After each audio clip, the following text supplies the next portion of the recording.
Dementia researcher with a blog and a rating. Please note before we start that parental death is mentioned in this blog post. Hello everyone, it's me, back again to try and change the academic environment one blog post at a time. If you've read any of my previous posts, you might know that a lot of the things I write about in academia broadly are from what some may consider a pessimistic viewpoint and often focus on how to navigate the challenges of the academic landscape.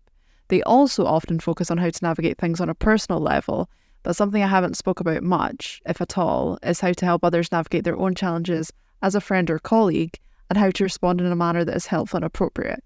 A recent article by Time, which is shared here, which was circulated on our blogger chat, got me to thinking about how I aim to go about doing these things and equally witness many people in the scientific community making a bit of a mess out of it. For many of you, what I'm going to say will be obvious, but how many of us have thought, I don't know the right thing to say when people we know experience something challenging? I'd bet it would be most of us, if not all of us. Heck, when I would vent about my PhD-related issues during my studies, more often than not, I was met with someone turning around to me as they typed without looking at their keyboard, saying, "Oh, that's too bad," and then going back to work. And yes, I had asked them if they had time to talk, and that was their, quote, coffee break, in which they apparently had time. I'm not blaming them, but I am blaming the ideas of community, or lack thereof, that we perpetuate in our culture of academic overwork. So, with no patronising tone meant, and with a genuine desire to try and make the academic culture a little bit better, let us all take a deep breath and learn about how we might better respond to the trials and tribulations of our colleagues, and hopefully learn something about the impact of what we do and say beyond the scientific progress that we make. For many of us, academia is what we live and breathe, and for the most part, that's fine if that's something you can maintain in a healthy way. However, the problem with living and breathing one singular thing is that when life happens external to that one thing, it will affect your academic life. For me, the death of my father during my PhD was a prime example. I was having to live and breathe my academic life, and then suddenly he died, and it felt like the world stopped. Academic machine be damned. External things like this can be tricky, but where we all share in our emotions and bad news is where empathy and lab camaraderie can be more easily fostered. And to be honest, maybe you're missing a trick if you don't recognise this. We all know lab cohesion helps improve our research outputs. Think paper rejections, hatred of reviewer 2, grant rejection, fellowship rejection, unsuccessful job application or interview, and then think about the fact that we might be talking about repeat failures before success. Few of us have the level of resilience required for this on our own. We need our colleagues and they need us. Before we get into this properly, I want to acknowledge that it takes practice, but something that many may find useful as a basis for responding to any such situation is the VASE. Is it VASE or VASE? Who knows? Method. It stands for validate, acknowledge, support and express. Or, in other words, recognise their experience is real, show that you understand what they are going through is a challenging situation, offer tangible help in addressing the issue where possible, and then tell them how you feel about the situation.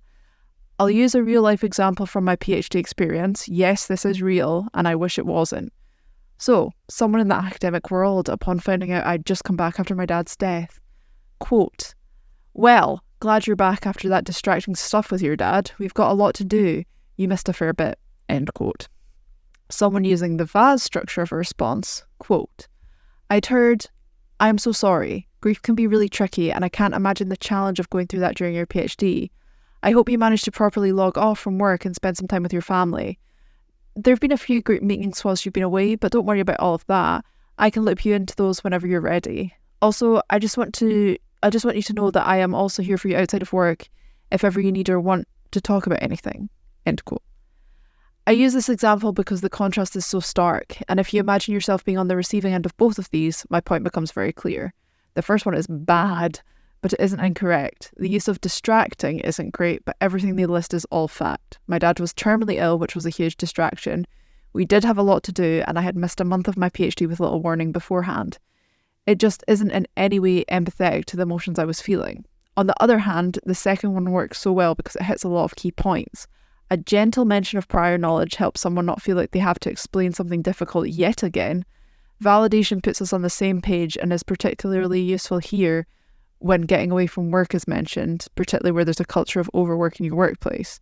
They mention concerns that might have also worried you here, what you've missed, but immediately provide solutions for these, and further to that, they offer a listening ear. These things are all also facts, and much the same as the real example, they just also happen to be empathetic. Of course, I recognise this is easier for some people than others, but the crux of this is listening to the individual, hearing what they are saying, and taking time to have a more considered response, which includes ways in which you can lighten the load where possible. The words themselves take practice and aren't always perfect, but context can go a long way here. Don't be the person who just turns around at their desks, one eye on their work. Allocate proper time for a fruitful conversation or discuss when you can do so. We race so hard and so fast to these numerical metrics of success that we sometimes forget the people we work around and the hurdles they may have had to pass in order to contribute to the work environment on any given day. Being mindful of how we converse around these topics can make all the difference in the world. Thank you for listening.